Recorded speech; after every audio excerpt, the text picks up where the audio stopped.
श्री संतोषी माताय नमः। श्रद्धा और भक्ति से सुनिए संकट हरने वाली, सुख समृद्धि देने वाली मां संतोषी की पावन व्रत कथा। जो भी भक्त इस कथा को श्रद्धापूर्वक सुनता है, उसके जीवन से संकट दूर होते हैं और सौभाग्य की प्राप्ति होती है। संतोषी माता व्रत कथा। एक बुढ़िया थी, उसके 7 बेटे थे। 6 कमाने वाले थे जबकि एक निकम्मा था। बुढ़िया 6 बेटों की रसोई बनाती, भोजन कराती और उनसे जो कुछ जूठन बचती वह 7वें को दे देती। एक दिन वह पत्नी से बोला, देखो मेरी माँ को मुझ पर कितना प्रेम है। वह बोली, क्यों नहीं, सबका झूठा जो तुमको खिलाती है। वह बोला, ऐसा नहीं हो सकता है, मैं जब तक आंखों से न देख लूं मान नहीं सकता। बहू हंसकर बोली, देख लोगे तब तो मानोगे। कुछ दिन बाद त्योहार आया। घर में 7 प्रकार के भोजन और चूरमे के लड्डू बने। वह जांचने को सिर दुखने का बहाना कर पतला वस्त्र सिर पर ओढ़े रसोई घर में सो गया। वह कपड़े में से सब देखता रहा। 6 भाई भोजन करने आए।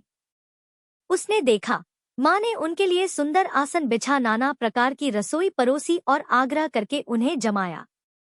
वह देखता रहा। 6 भोजन करके उठे तब माँ ने उनकी झूठी थालियों में से लड्डुओं के टुकड़े उठाकर एक लड्डू बनाया। जूठन साफ कर बुढ़िया माँ ने उसे पुकारा, बेटा 6 भाई भोजन कर गए, अब तू ही बाकी है, उठ तू कब खाएगा। वह कहने लगा, माँ मुझे भोजन नहीं करना, मैं अब परदेश जा रहा हूँ। माँ ने कहा, कल जाता हो तो आज चला जा। वह बोला, हाँ आज ही जा रहा हूँ। यह कहकर वह घर से निकल गया। 7वें बेटे का परदेश जाना। चलते समय पत्नी की याद आ गई। वह गौशाला में कंडे उपले थाप रही थी। वहां जाकर बोला, हम जावे परदेश आवेंगे कुछ काल, तुम रहियो संतोष से धर्म आपनो पाल। वह बोली, जाओ पिया आनंद से हमारो सोच हटाए, राम भरोसे हम रहें ईश्वर तुम्हें सहाय। 2 निशानी आपन देख धरू में धीर, सुधीमती हमारी बिसारियो रखियो मन गंभीर। वह बोला, मेरे पास तो कुछ नहीं, यह अंगूठी है सो ले और अपनी कुछ निशानी मुझे दे। वह बोली, मेरे पास क्या है, यह गोबर भरा हाथ है। यह कहकर उसकी पीठ पर गोबर के हाथ की थाप मार दी। वह चल दिया। चलते चलते दूर देश पहुंचा। परदेश में नौकरी। वहां एक साहूकार की दुकान थी। वहां जाकर कहने लगा, भाई मुझे नौकरी पर रख लो। साहूकार को जरूरत थी, बोला रह जा। लड़के ने पूछा, तनख्वाह क्या दोगे। साहूकार ने कहा, काम देखकर दाम मिलेंगे। साहूकार की नौकरी मिली। वह सुबह 7 बजे से 10 बजे तक नौकरी बजाने लगा। कुछ दिनों में दुकान का सारा लेनदेन, हिसाब किताब, ग्राहकों को माल बेचना सारा काम करने लगा। साहूकार के 7-8 नौकर थे, वे सब चक्कर खाने लगे। यह तो बहुत होशियार बन गया। सेठ ने भी काम देखा और 3 महीने में ही उसे आधे मुनाफे का हिस्सेदार बना लिया। वह कुछ वर्ष में ही नामी सेठ बन गया और मालिक सारा कारोबार उस पर छोड़कर चला गया। पति की अनुपस्थिति में सास का अत्याचार। इधर उसकी पत्नी को सास ससुर दुख देने लगे। सारी गृहस्थी का काम कराके उसे लकड़ी लेने जंगल में भेजते।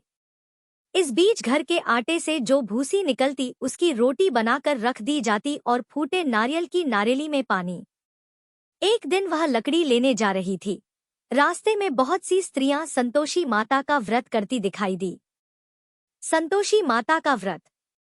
वह वहां खड़ी होकर कथा सुनने लगी और पूछा, बहनों तुम किस देवता का व्रत करती हो और उसके करने से क्या फल मिलता है। यदि तुम इस व्रत का विधान मुझे समझा कर कहोगे तो मैं तुम्हारा बड़ा एहसान मानूंगी।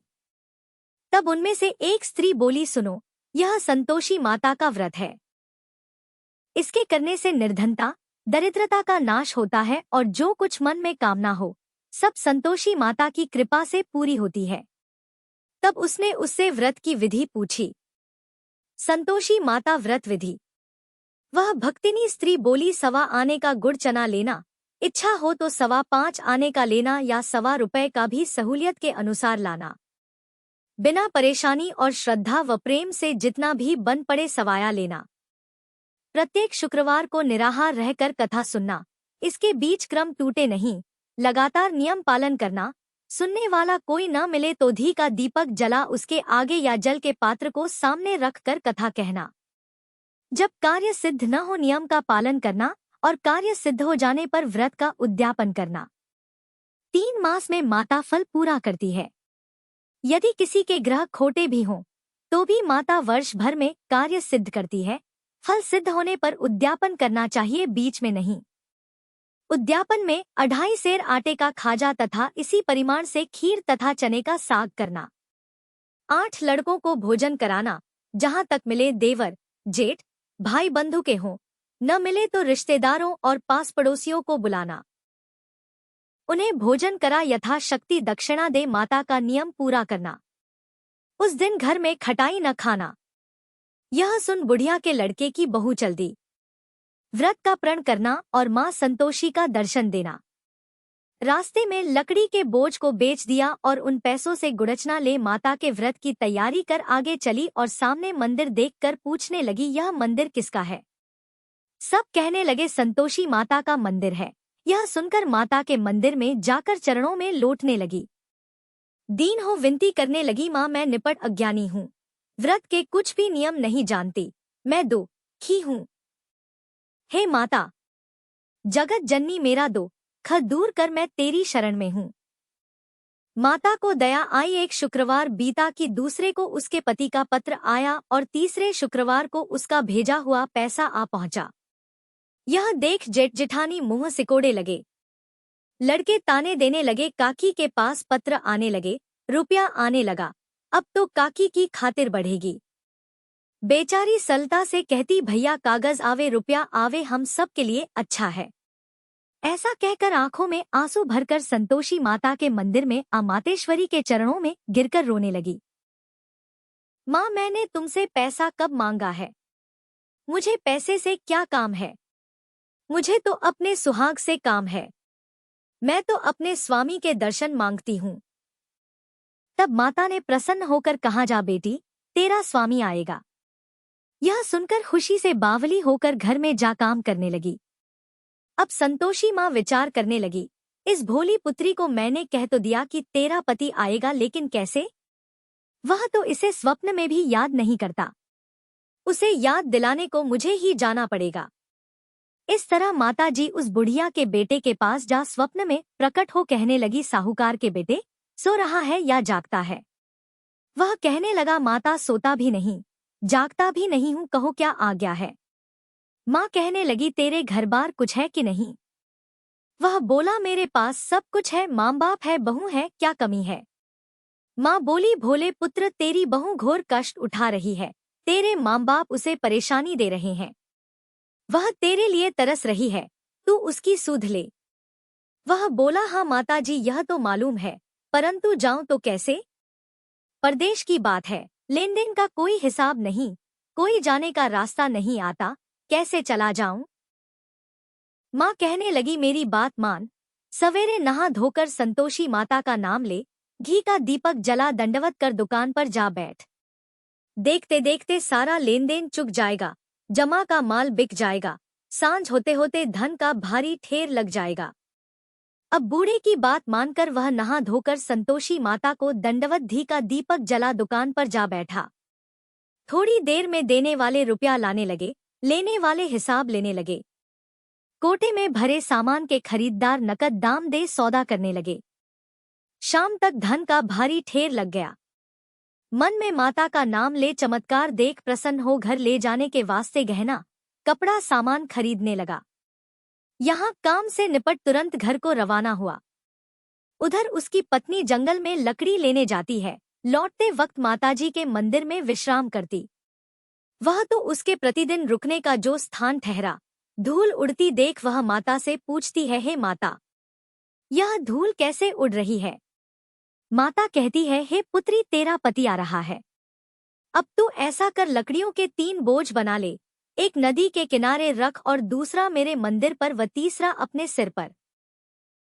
तेरे पति को लकड़ियों का गट्ठर देख मोह पैदा होगा, वह यहाँ रुकेगा, नाश्ता पानी खाकर माँ से मिलने जाएगा, तब तो लकड़ियों का बोझ उठाकर जाना और चौक में गट्ठर डालकर जोर से आवाज लगाना, लो सासू जी लकड़ियों का गट्ठर लो, भूसी की रोटी दो, नारियल के खेपड़े में पानी दो, आज मेहमान कौन आया है।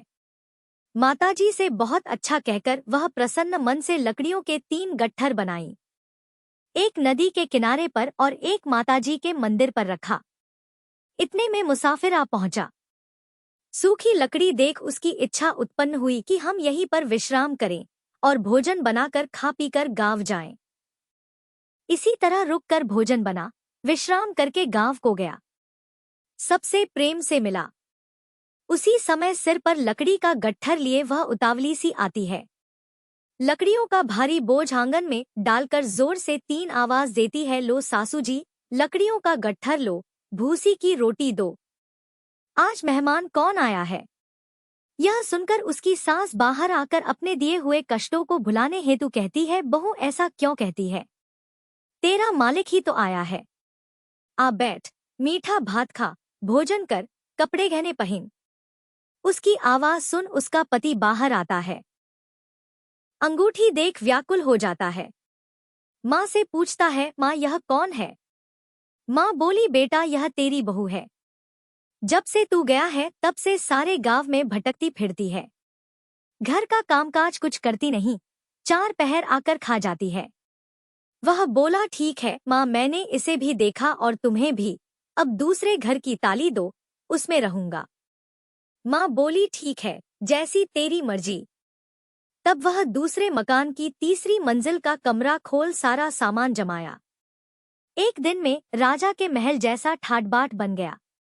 अब क्या था, बहू सुख भोगने लगी। इतने में शुक्रवार आया। शुक्रवार व्रत के उद्यापन में हुई भूल, किया खटाई का इस्तेमाल। उसने पति से कहा, मुझे संतोषी माता के व्रत का उद्यापन करना है। पति बोला, खुशी से कर लो।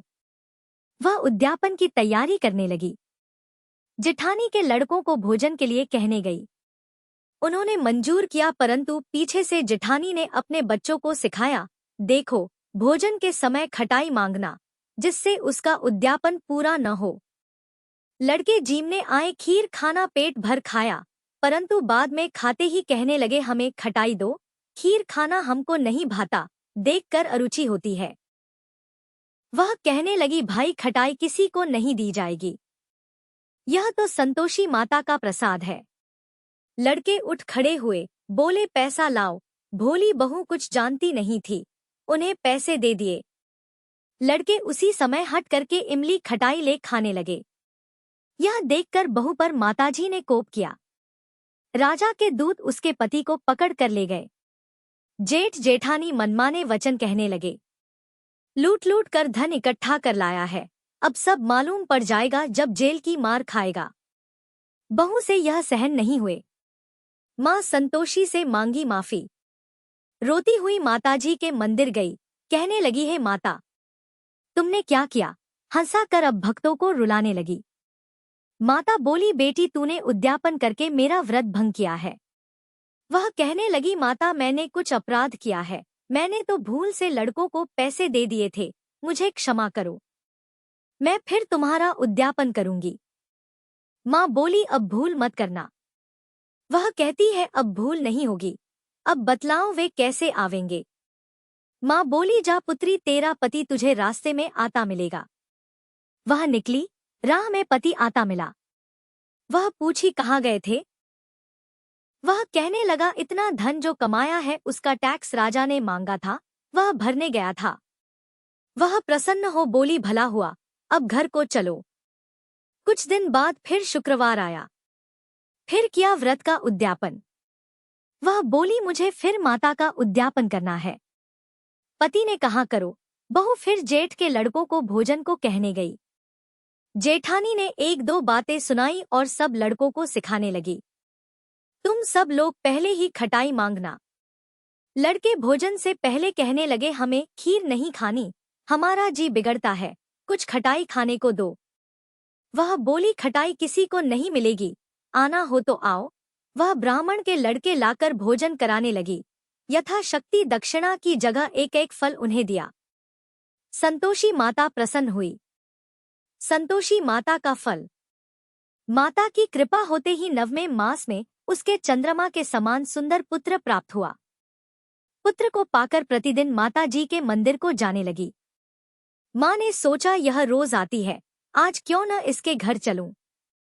यह विचार कर माता ने भयानक रूप बनाया, गुड़चने से सना मुख, ऊपर सूंड के समान होठ, उस पर मक्खियां भिन भिन कर रही थी। दहली पर पैर रखते ही उसकी सांस चिल्लाई, देखो रे, कोई चुड़ैल डाकिन चली आ रही है, लड़कों इसे भगाओ, नहीं तो किसी को खा जाएगी। लड़के भगाने लगे, चिल्लाकर खिड़की बंद करने लगे।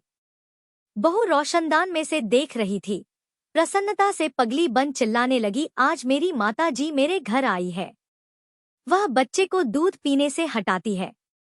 इतने में सास का क्रोध फट पड़ा। वह बोली, क्या उतावली हुई है, बच्चे को पटक दिया। इतने में माँ के प्रताप से लड़के ही लड़के नजर आने लगे। वह बोली, माँ मैं जिसका व्रत करती हूँ यह संतोषी माता है। सबने माता जी के चरण पकड़ लिए और विनती कर कहने लगे, हे माता, हम मूर्ख हैं, अज्ञानी हैं, तुम्हारे व्रत की विधि हम नहीं जानते, व्रत भंग कर हमने बड़ा अपराध किया है, जग माता आप हमारा अपराध क्षमा करो। इस प्रकार माता प्रसन्न हुई। बहू को प्रसन्न हो जैसा फल दिया वैसा माता सबको दे, जो पढ़े उसका मनोरथ पूर्ण हो। बोलो संतोषी माता की जय। इस प्रकार संपन्न हुई मां संतोषी की महिमा से परिपूर्ण पावन व्रत कथा। जो भी भक्त निष्ठा और विश्वास से इस व्रत को करता है, मां संतोषी उसकी हर मनोकामना पूर्ण करती है। जय मां संतोषी।